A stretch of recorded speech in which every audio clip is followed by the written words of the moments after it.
তাহলে চোকার পরেছো তো ওটাই বেশি ভালো লাগবে। আর আজকে পয়লা বৈশাখের জন্য আমি একটা ব্যাগ অর্ডার করেছিলাম অঙ্কন ব্যাগ ফেরিওয়ালা থেকে, সেটাই তোমাদের সাথে শেয়ার করছি। জামদানি এবং তাঞ্জোর আর্ট দুটোর কম্বিনেশনে করা এই ব্যাগটা এতখানি সুন্দর। এটা শুধু হ্যান্ড ব্যাগ হিসেবেও তোমরা ক্যারি করতে পারো, আবার চাইলে স্লিং ব্যাগ হিসেবেও ক্যারি করতে পারো, চেন কিন্তু আলাদা করে দেওয়াই রয়েছে। তো এই ব্যাগটা আমি নিয়েছিলাম অঙ্কন ব্যাগ ফেরিওয়ালা থেকে। আমি দেখো এনেছি পর থেকে খুলেও দেখিনি, জাস্ট এখনই খুলে দেখলাম। তো ব্যাগটা তোমরা অনেকেই লিঙ্ক চেয়েছিলে, অনেকেই বলছিলে, দেখলাম কমেন্টে খুব সুন্দর লাগছে।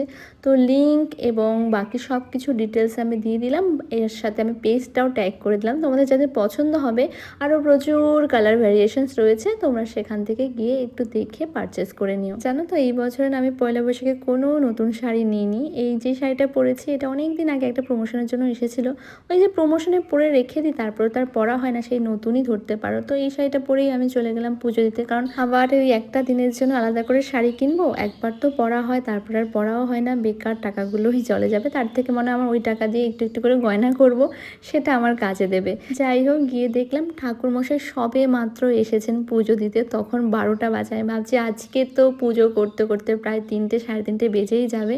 তো সেটাই হয়েছিল, ওইদিকে তাড়াতাড়িও আর ভালো লাগছে না, কারণ সকাল থেকে কিচ্ছু খায়নি। শোনাই তো ওর বন্ধুদের সাথে আছে, আনন্দে আছে, ওর সেরকম কিছু একটা ফিল হচ্ছে না, বাট তাতাই খুব বিরক্ত করছিল।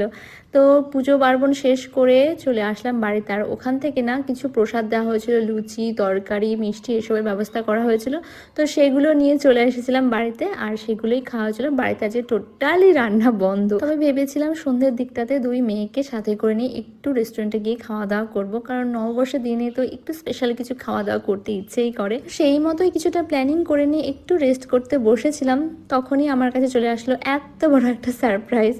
আমার ভাই বাড়িতে এসেছে, আর সে আমাকে একটুও জানায়নি যে সে বাড়িতে আসছে। তো আমি তো দেখে টোটালি সারপ্রাইজ। আমি বললাম একবারও বলবি না আমাকে? বলছো এটাই তো। তো যাই হোক, সন্ধেবেলাতে রেডি হচ্ছিলাম, তো সোনাইকে বললাম রেডি হতে, তাতাইকেও রেডি করেছিলাম। তাতাই লাগছিল গরম, তো ও যাবে না।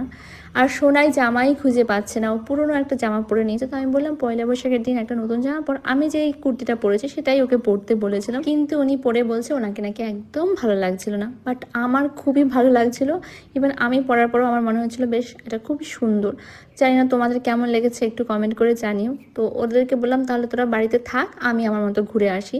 তো আমি চলে আসলাম সোজা মামার বাড়িতে। রেস্টুরেন্ট তো আর যাওয়া হলো না, এখানে এসেই মামার সাথে একটু গল্প করলাম, মামির সাথে একটু আড্ডা দিলাম, তারপর বাড়ি চলে আসলাম।